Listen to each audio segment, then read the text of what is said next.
Баршаңызға қайырлы күн. Бүгін гуру лагман дайындаймыз. Ол үшін бізге керегі: бірінші етті жұқалап турап аламыз. Одан кейін етті маринадтаймыз.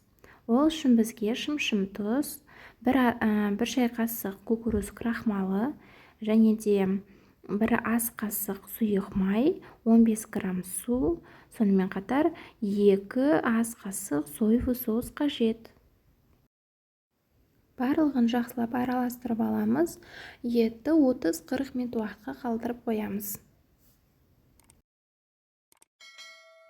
Енді лагманның тестісін жасаймыз. Ол үшін 300 мг салқын су, бір ас қасық тұз және де бір жұмыртқа қажет. Барлығын жақсылап араластырып аламыз. Жақсылап араластырып алған соң, електен өткізілген ұнымызды қосамыз. Менде шамамен 1 килограммға жуық ұн кетті. Яғни оның барлығы ұнның сортына байланысты. Менде жоғарғы сорт.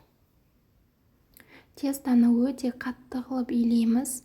Себебі жұмсақ илеп қойсаңыз, теста үзіліп кете береді. Созған кезде қатты қылып илесеңіз, піскен кезде де әдемі түседі. Мінекей біздің қамырымыз да дайын. Біз оны бөліктерге бөліп, бетіне сұйық май жағамыз. Осы сұйық май жаққаннан кейін целлофан жауып 15 минутқа қалдырамыз. Мінекей біздің қамырымыз дайын. Енді осы дайын қамырды біркелкі тегіс етіп созамыз. Әр созған сайын арасына май жағып отырамыз. Яғни дәл видеода көрсетілгендей етіп жасаңыз, сонда қамырыңыз өте әдемі болып шығады. Енді газда қайнап тұрған суға бір ас қасық тұзымызды салып, оның үстіне тестаны саламыз. Теста яғни толық пісу үшін 2-3 минут жеткілікті.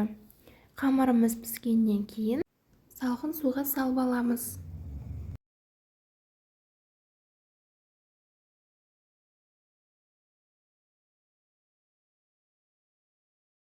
Осылайша таза ыдысқа сүзіп аласыз. Сонымен біздің лагманның тестасы дайын. Видеоны соңына дейін көріңіз. Каналыма тіркеліп, лайк басып, пікір қалдыруды ұмытпаңыз. Енді лагманға сәй жасаймыз. Ол үшін бізге 2 жасыл болгар бұрышы, 2 қызыл болгар бұрышы қажет. Оны турап болғаннан кейін пекинская капустаны осылай тура видеодағыдай етіп тураймыз.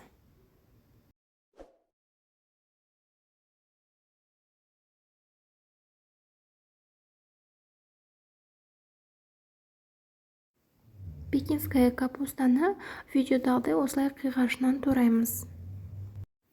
Келесі менде бір үлкен бір кіші пияз, яғни оны осылай ұзынынан турап шығамыз. Пияздан кейін 3-4 бас сарымсақты турап шығамыз.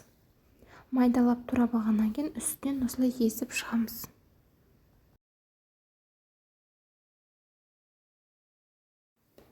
Мінекей бізде барлығы дайын. Туралған көкөністер және де маринадталған ет. Енді осының барлығын қызып тұрған пеште қуырамыз. Қызып тұрған қазанымызға 250 мг сұйық майымызды құямыз. Және де маринадталған етті салып, қызарғанша қуырамыз. Пияз қосамыз. Оның үстіне 2 ас қасық томат саламыз. Барлығын араластырып, оның үстінен 3 ас қасық соевый соус қосамыз. Барлығын жақсылап араластырып қуырып алғаннан кейін, енді пекинская капустаны саламыз.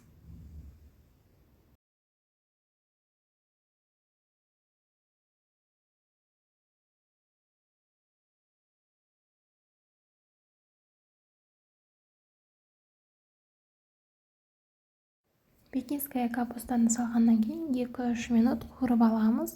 Және де бір ас қасық паприка қосамыз. Одан кейін яғни болгар бұрыштарын саламыз. Барлығын 2 минут қуырып аламыз.